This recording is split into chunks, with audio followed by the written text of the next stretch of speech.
what felt worse, Washington State needing a walk-off and looking every bit as talented as Idaho, or Oregon State losing at home. I was joking, Kook fan, like, it's not even close. You got to win, so you feel better about that. Also, they have 75 new players and a new coach, and they lost everything, and I watched that game. I still don't know the coach's name. Jimmy Rogers, man. Jimmy Rogers. You just got to say it in a fun way, then you'll remember it. It's easily Oregon State, and we will start the second hour with that. I think if you would have drawn up everything on Friday's program and you would have said the points scored, the points allowed, and you would have, said the stats and the numbers out, I think I would have said, oh my God, that's a disaster. And look, we were probably more disrespectful to Cal than we needed to be, but they were also completely restarting. They had been gutted by the transfer portal. Wilcox came in with that 5-star JKS quarterback, and nothing else mattered. Oregon State got obliterated at home, embarrassed, I would say, by Cal, 34-15 in their debut year 2 under Trent Bray, and just what I would describe as maybe the worst possible start to your season, and a pretty pivotal season that you could have.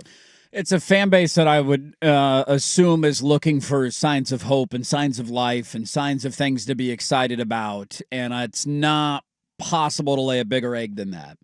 And I don't know if you're this way when you watch your team play, but I'm this way with Oregon, and it doesn't always fold out that way, but you can get vibes early in a game where immediately your antennas go up of like, they don't seem like they have it today. Sometimes your team comes out and it's just roaring right out of the gate, and you're like, all right, I think they're going to be all right. And it doesn't mean if you start slow, you can't turn around and find a way to win. I've certainly been wrong at times watching Oregon games. My antennas would have gone up immediately on the first 2 drives of the game. You have the opening drive where Cal, you force them to a 3-and-out, and then you don't have the wherewithal to, one, have the right package in there for your punt return team. Then you don't have a coach on the sideline calling a timeout to avoid giving Cal an automatic first down. The ball's punted the way. You give them an automatic first down. They go on to score a touchdown. And then the first play from scrimmage for your offense is a low snap that the quarterback has to fall on, and you're immediately in 2nd and 15. Now, that doesn't always mean that the rest of the game will go that way, but I had those like, oh, God, you could not have drawn up a worse start than this. How do you not call timeout to avoid that? And who cares about having only 2 timeouts the rest of the half? You're getting the football. There's an alternate universe where it's like, hey, maybe your mojo gets going. Instead, defense, go back out there. Dime, touchdown. And then you fumble, or not fumble, but a low snap on the opening play offensively, a couple of incompletions, and you punt the ball right back to him. It was a swift kick in the nuts 5 minutes into that game because you had that start. You punt the ball right back to them. They score on their second drive, and within a blink of an eye, you're down 14-0, and you're digging out of a hole. I'll go a little earlier, and I don't cite this to say this was to blame. I'm never going to be the person that does that because I myself don't go. My brother texted me. He went to the UW game. He lives right by Husky Stadium. He's not very far from Husky Stadium. And there was another late one on Saturday. He went to the game. He's not a big football guy, but he texted me a photo, and he was at the game with some friends. And he was like, do you go to games and tailgate? Because, again, not a big sports fan. And I go, I used to. I don't anymore. I stay home. I watch all the games. He goes, oh, that sounds boring. I'm like, it's actually perfect for me. Yeah, it's my job. I got to see all of it. I don't go. But I would say when you say vibes are bad, it was the instance where I saw the crowd. Yeah, that's another bad vibe. That, and I know, late kick, Labor Day weekend. Yeah. I get it all. That was, oh, God. Nobody there. I mean, not nobody. But of all your home games, this is one of your better ones. And I know the kick sucks. That started things off poorly. And then as everything you talk about of the fumble, the too many men on the field penalty, I'm screaming at my TV, oh, my God. Just call timeout. How do you not call timeout? And the broadcasters didn't see it, or they were like, what's the flag for? And I'm like, it's too many men. How do you not see the guy running off the field? All of a sudden, Cal's got the ball again. You're like, wait, what just happened? And instantly, touchdown. And then I'm just like, I'm watching this kid, this JKS kid, and I'm like, he's got no pressure on him. Nope. And he's not only just having no pressure, he's dropping dimes. He was throwing to the spots where his receivers needed to be. He was throwing it exclusively where only his receiver was going to catch it and nobody else. He threw one into a double team that ended up being a drop. And I'm like, you couldn't have placed it in a better spot with 2 defenders in the vicinity. It was a remarkable throw. And the guy just dropped it because, he came down on his back. But I like everything about that start, and then the offense couldn't block, and then Murphy didn't look good, and Cal's offense is humming, and their defense is getting pressure. I'm just like, everything about that game was trouble, trouble, trouble. Yep. And I'm not going to jump to major conclusions for the season. Your schedule, it's like, look, it's going to get hard. I don't know what to think about Fresno. Swag's on the opinion they're going to wax Fresno. I'm like, Fresno won this weekend. Who did they play? Who did Fresno play this Georgia weekend? Southern. Okay. Hey, Clay Helton. So, like, maybe Fresno will be absolutely annihilated. I just cannot walk away from that game with that kind of confidence. No. And you can say, well, yeah, look at Swag on Monday calling it. But if also they lose to Fresno, I'm not going to be surprised. He's going to have egg on his face. And then it's Texas Tech, and then it's Oregon, and then it's Houston. Yep. And then some of the schedule is, more manageable. But for year 2 to look that disorganized, that non-charged up energy that you would expect to see on an opening kick weekend, on a night home game on ESPN, to see the lack of blocking ability and pass rush and just so many blunt. I thought their special teams unit was disaster. Horrible. Their punt return and punt units were just not good. I honest to God, I walked away. You could say Nico Taylor, and I'd say, okay, I didn't walk away with any positives. I really didn't. There was some players that had graded out at PFF at an okay level. Sure.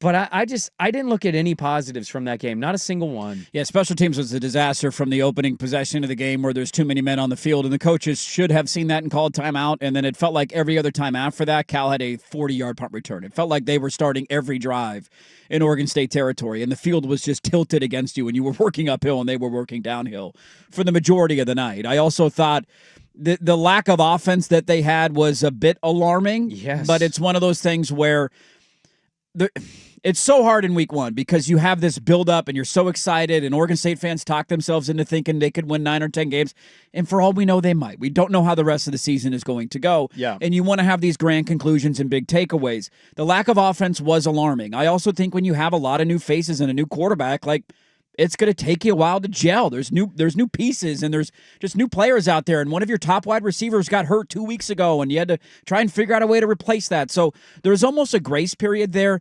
I'm caught in between two different. I'm not going to come down with a hard hot take opinion after one game. I've learned my lesson too many times. Oregon nearly lost to Idaho in the opening week of the season last year, and then they went 13-0. Right? Grand takeaways on most teams. On the one hand, there's a million things that you highlight and we have highlighted in this segment that would piss me off that you didn't clean up. Like, there were coaching snafus last year that I think you gave the benefit of the doubt of, like, all right, it's his first year as head coach. Everybody's going to have a learning experience no matter what level you're at. Right.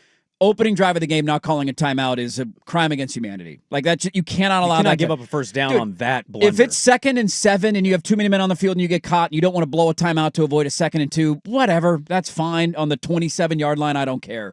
It was 4th and 2. You cannot not call a timeout there. So that was strike number 1.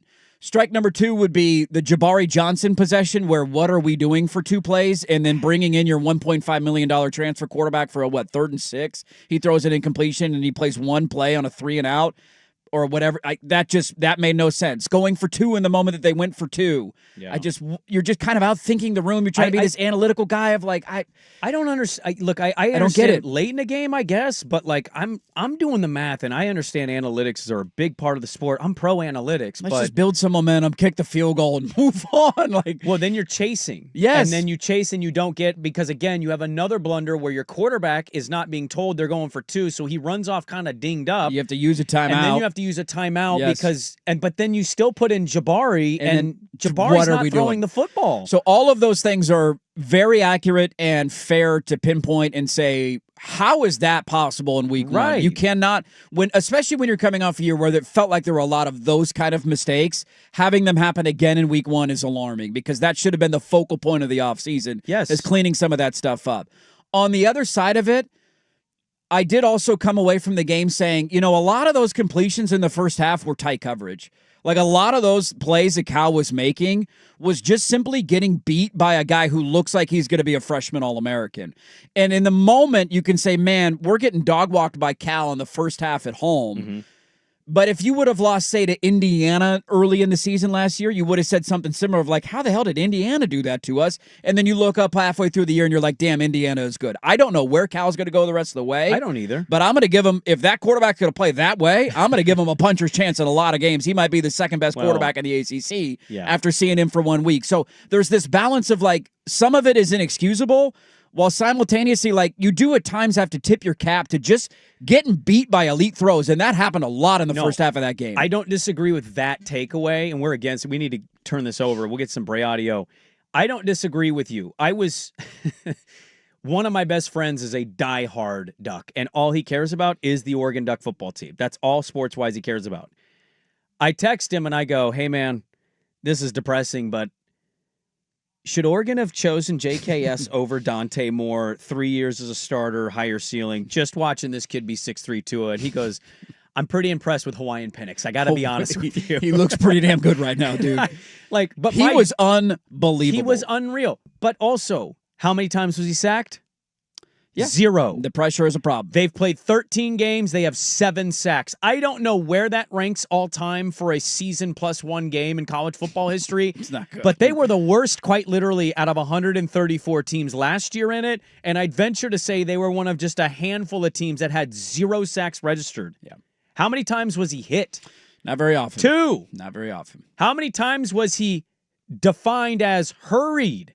10. Yeah. A whole game, hit twice, 0 sacks, hurried 10 times. I will say this. Any kid's he dropped dimes, okay? Again, I was throwing out ridiculous takes to people late. But in all seriousness, I'm also like, he's going to have a game where he throws 3 picks because he's going to get pass rush. Yeah. And he'll be a freshman, and he'll make a bad decision. And Oregon State presented none of that challenge. No. And for everything you're saying, you're not wrong. We don't know how good they're going to be. We don't know what Cal is. Well, I'll tell you what, Cal was an underdog. They were an underdog in that Oregon game. State was the favorite in that game, and That's they why got week 1 so bludgeoned, and they were a penalty away from maybe losing 38-7. So everything you're saying, you're not necessarily wrong, but there are a lot of red flags sticking up for me watching my team play. Now, they get Fresno State, who I have no read on. It quickly feels like a must-win. Like right out of the gate, this is it. This is your season. If you don't beat Fresno, you're going to be 0-5. Yeah. And your fan base, at least by attendance metrics, already was like, they're already checked out. Yeah. That was the part of it that and I'm not blaming fans at all. Please do not hear what I'm saying I'm blaming fans. I'm just saying the vibes part was like, the stadium, they did a West Coast attendance. Oregon State's capacity, I want to say, is like 38. It went down, right? It's 40. 41? I think it's 41, 42 because it used to be 44. Now that everything's open. Yeah, they cut a couple of seats out. It wasn't even 35. They did a West Coast attendance. It wasn't even in the top 10. And that's not even the real attendance either. That's right. always a bloated number. It's never quite fully accurate. There's a lot of empty seats at a lot of those stadiums that are reported as sold tickets. That was the other part of it that I should have taken into consideration, because one of the reasons that I think people were confident in Oregon State going into that game was the idea of a freshman quarterback going on the road in that environment. Right. It's not that environment anymore. No, it wasn't that. At least as of right now, it was not that. That was not the environment of 2023 where some other young guys have gone in there and really struggled. It was a really tough place to play. And Caleb Williams said with a half a stadium, it was one of the loudest he experienced. Like, it just isn't that anymore. And I didn't take that into consideration. Our friend Angie Machado at Beaver Blitz, she wrote a really honest piece, man. You pointed that out to me, and I went and looked even on her Twitter timeline. She's going back and forth with fans about no replays being shown, no in-game entertainment. It felt like an overall they don't dud make it product a great experience in person. from top to bottom, from the in-game experience all the way down to the way the players played, and you can't drop a worse start than that.